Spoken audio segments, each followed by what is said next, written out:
Bienvenue sur Bulle de Bonheur, le podcast pour prendre le temps d'être heureux.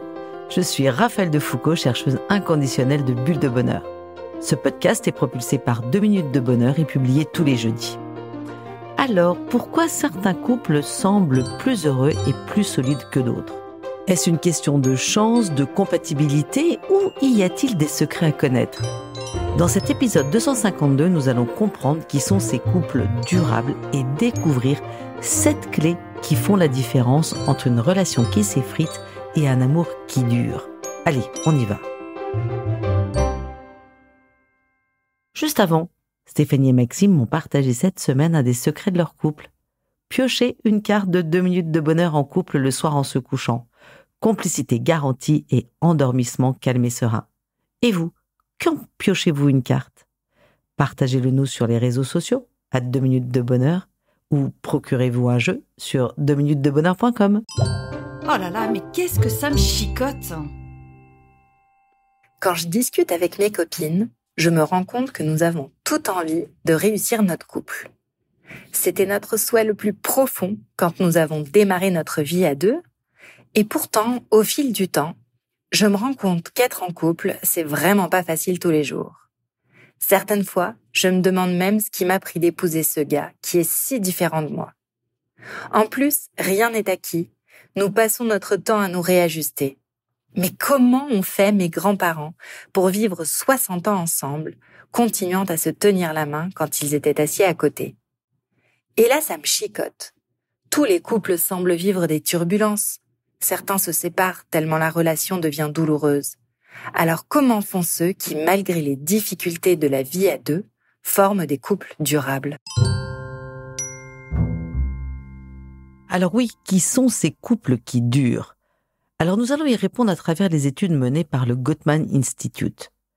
Les docteurs Julie et John Gottman, mariés depuis plus de 50 ans, et leur équipe du Gottman Institute ont suivi plus de 3000 couples sur une période de 50 ans. Ils ont observé, interrogé, analysé et ausculté des couples heureux et malheureux dans leur laboratoire de l'amour, leur Love Lab.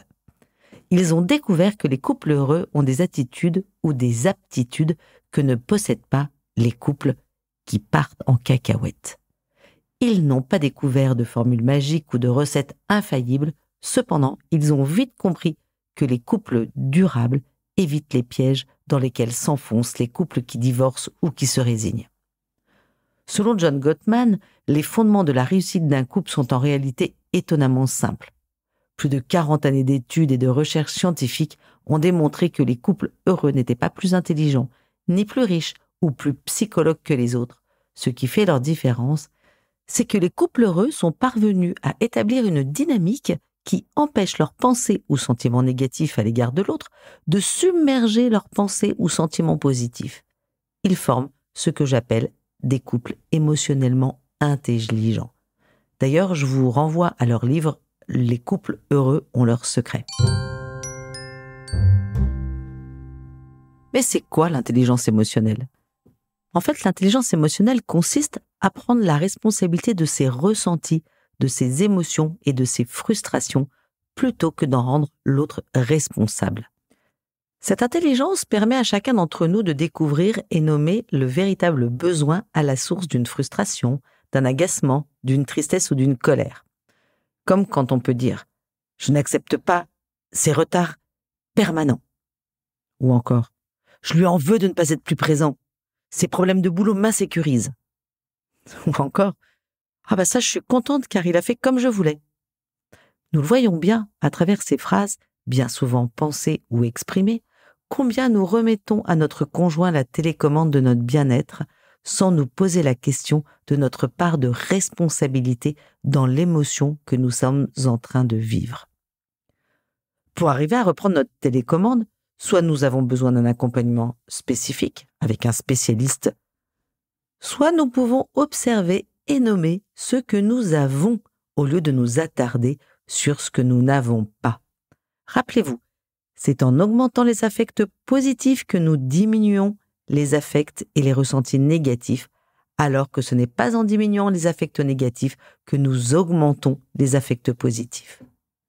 Il semble que les couples heureux passent plus de temps à exprimer leurs affects positifs ce qui fait que les retards, les absences et les problèmes de boulot sont bien présents. Cependant, ils deviennent secondaires tellement les côtés positifs de leur conjoint sont mis en avant et valorisés. Ils sortent de ce célèbre et délétère « j'ai raison, tu as tort ». Le problème, c'est toi. Tu ne comprends jamais rien à rien. Ça fait 20 fois que je te le répète. C'est toi qui as commencé. En résumé, l'intelligence émotionnelle conjugale consiste à ne pas laisser ses émotions envahir sa raison, à ne pas décharger telle une poubelle sur les pieds de l'autre ses émotions sur son partenaire et à ne pas laisser les émotions de son partenaire nous décentrer. Alors, n'allez pas croire que l'un des deux se soumet à l'autre. Et comme dit Yvon Dallaire, les deux exigent le meilleur de l'autre en tant que partenaire, amant, parent, travailleurs et citoyens, mais ils affirment leurs besoins au lieu d'exprimer leurs frustrations ou leurs émotions, à moins que ces dernières ne soient positives. Je vous renvoie à son livre, parce que vraiment j'aimais beaucoup Yvon Dallaire qui n'est plus là, et son livre « Qui sont ces couples heureux » est vraiment super. Allez, je change de regard. Alors maintenant, allons explorer les secrets de cet amour durable. Premier secret, avoir en couple un rapport d'égal à égal. Dans les couples heureux, les partenaires entretiennent une dynamique de pouvoir équilibrée basée sur un rapport d'égal à égal. Leur objectif n'est pas de s'enfermer dans des compromis où les deux sont perdants, mais plutôt de trouver des solutions gagnantes pour les deux. Ces couples font preuve d'exigence envers leur relation, mais cette exigence est orientée vers la création d'un bonheur commun et non vers des confrontations qui sont souvent stériles.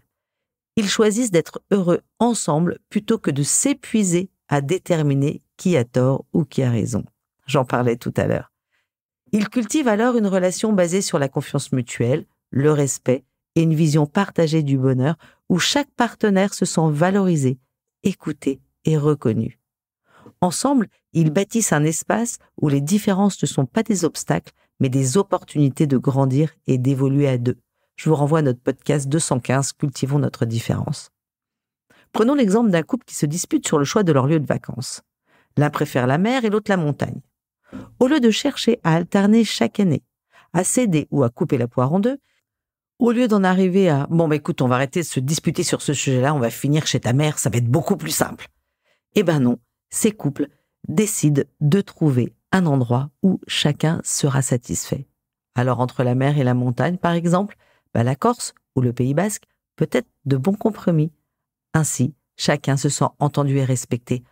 Et ces épisodes permettent de renforcer la complicité du couple.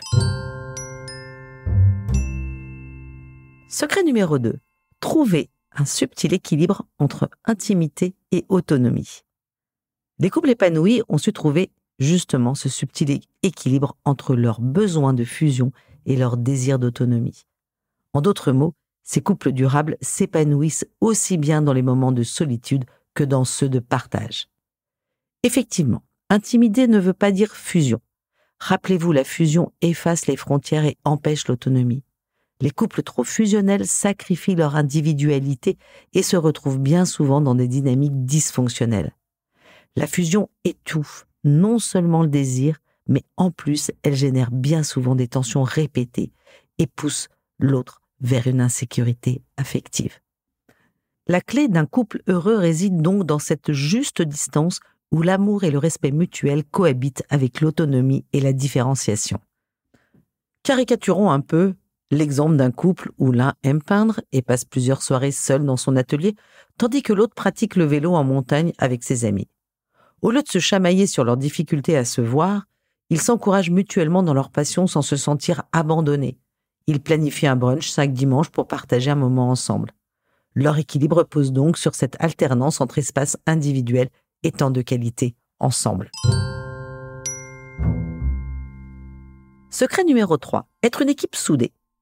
La base fondamentale des couples durables, contrairement à la croyance populaire, n'est pas la passion mais bien l'amour et l'amitié.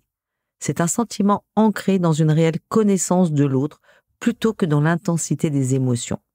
Prenons l'exemple d'un couple qui s'est rencontré au début de leur vie professionnelle. Leur relation a débuté passionnément, une vraie lune de miel, comme tous les couples. Cependant, au fil des années, cette passion s'est transformée tranquillement en un amour plus calme et plus stable. Aujourd'hui, 20 ans plus tard, en plus d'être amants, ils sont aussi des partenaires de vie, des parents et des amis. Par exemple, elle admire la patience et l'humour de son conjoint, tandis que lui apprécie son écoute et son soutien infaillible. Ensemble, ils planifient leur quotidien, parlent de leurs rêves professionnels et célèbrent leurs petites victoires quotidiennes. Lorsqu'ils rencontrent des désaccords, ils se concentrent sur ce qui les unit plutôt que sur ce qui les sépare. Ce couple se sent plus que mari et femme. Ils sont comme des compagnons précieux dans leur vie qui partagent des joies, des défis et des projets d'avenir. Prenez le temps de connaître l'univers de votre chéri en restant convaincu qu'il est de bonne foi. Respecter le point de vue de l'autre va jusqu'à soutenir les projets personnels de son conjoint, même si vous avez du mal à les approuver. Par exemple, un homme décide de réduire son temps de travail à 4/5 pour consacrer cette 5e journée à ses loisirs et à la cause des handicapés qui lui tient tant à cœur. Sa femme s'inquiète de la perte de pouvoir financier alors que les enfants sont encore étudiants. Cependant, même si elle aurait aimé que ça puisse être différent, elle accepte sans lui reprocher certaines fins de mois plus difficiles que d'autres. 4e secret, faire baisser la tension en cas de désaccord. Les couples heureux traversent aussi des crises. Plutôt que de remettre leur relation en question à chaque dispute, ces couples durables choisissent d'investir leur énergie et leur créativité dans l'art de la négociation. Au lieu d'envenimer les conflits avec des phrases du type « te voir comme ça me donne envie de divorcer », après tout ce que tu viens de me dire, mais j'ai envie de te quitter. Ils évitent d'envenimer les tensions et les désamorcent avec des excuses sincères, un brin d'humour et reconnaissent le point de vue de l'autre. Ces couples heureux ne cherchent pas à effacer le passé ni à recommencer à zéro. C'est une idée juste irréaliste. Ce qui s'est passé est passé. On peut effectivement le pardonner, mais on ne peut pas l'enlever. Au contraire, ils vont construire leur relation en intégrant les apprentissages de chaque tension, évitant ainsi l'amertume et la rancœur. Une tension, c'est une opportunité de croissance. C'est un bon moyen pour mieux se connaître, mieux connaître son couple et, en prime, ça fait grandir la relation. Gottman, d'ailleurs, explique que ce n'est pas la façon dont les couples vivent les moments harmonieux qui déterminent sa longévité, mais bien la manière dont ils gèrent les disputes. Je vous renvoie pour ça à notre podcast 162 sur les crises de couple. Secret numéro 5, mettre de la souplesse dans le quotidien. L'écueil de certains couples est de chercher à imposer avec la règle donnant-donnant, alors que la relation durable est empreinte de souplesse. La souplesse dans la relation permet d'avoir ce matelas qui vient amortir les imprévus. Et dans le quotidien d'une vie de couple, ils sont nombreux. Alors stop pas. Je me suis déjà levé 2 fois cette nuit, c'est ton tour, alors que votre conjoint est malade. Ce soir, comme tous les lundis, c'est toi qui vas chercher les enfants à l'école, alors que votre conjoint est en plein appel d'offres. Le temps et les tâches de la maison sont certes à gérer intelligemment et rationnellement pour optimiser le temps, cependant y mettre de la souplesse vient apporter beaucoup de liant et facilite le dialogue, la communication et la compréhension. En plus, tout ça apporte un terreau pour trouver de nouvelles idées en cas d'imprévu. Et oui, en fonction de la période de vie et des événements, la répartition des tâches dans le couple peut être parfois inégale. Et c'est OK, sauf si c'est toujours dans le même sens, évidemment. Secret numéro 6, l'importance de maintenir la tendresse dans le couple. La tendresse est essentielle dans une vie de couple. Elle est loin de se réduire à la sexualité, au contraire. C'est la tendresse qui nourrit un lien affectif fort et qui renforce la connexion émotionnelle. La tendresse permet d'exprimer l'amour au-delà des mots, à travers des gestes doux, comme une main sur l'épaule ou sur la taille, se tenir la main dans la rue ou en regardant un film. La tendresse, c'est aussi des attentions délicates comme offrir des fleurs ou revenir avec sa plaque de chocolat préférée. Ce sont aussi des caresses le matin au réveil ou le soir au coucher, un hug le soir en se retrouvant après une journée de boulot, des regards bienveillants comme des clins d'œil ou un sourire complice. Toutes ces petites attentions créent un climat de sécurité et de complicité. C'est tellement important de ne pas l'oublier. La tendresse, elle va apaiser les tensions, Elle va aider à traverser les difficultés en offrant du réconfort. Sans tendresse, la relation risque de se réduire à des discussions organisationnelles comme planifier la semaine ou organiser les vacances ou les activités des enfants. La tendresse maintient la flamme en ravivant l'intimité au quotidien. Elle favorise aussi l'écoute et la compréhension. En résumé, la tendresse est ce langage universel qui dit « je t'aime » sans parler, à consommer sans modération. Et notre dernier secret, la fantaisie. C'est le secret d'un amour qui pétille. La fantaisie est essentielle pour préserver la magie et la spontanéité dans la relation de couple. La fantaisie casse la routine en apportant du renouveau et de la surprise au quotidien.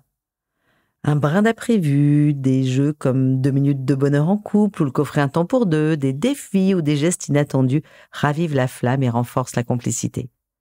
La fantaisie permet de sortir des schémas habituels et d'explorer ensemble de nouvelles expériences. La fantaisie invite au rire, à la légèreté, à une connexion plus ludique. Elle nourrit le désir et entretient la complicité en créant de souvenirs positifs et heureux.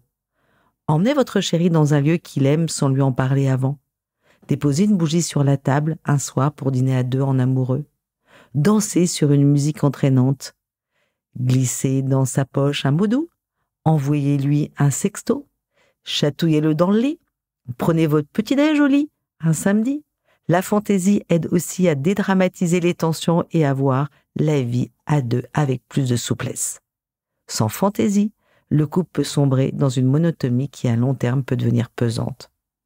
Oser la fantaisie, c'est choisir de garder son couple vivant. Je compare souvent le couple à une plante. L'arroser, c'est en prendre soin au quotidien. Mettre de l'engrais donne plus de vitalité.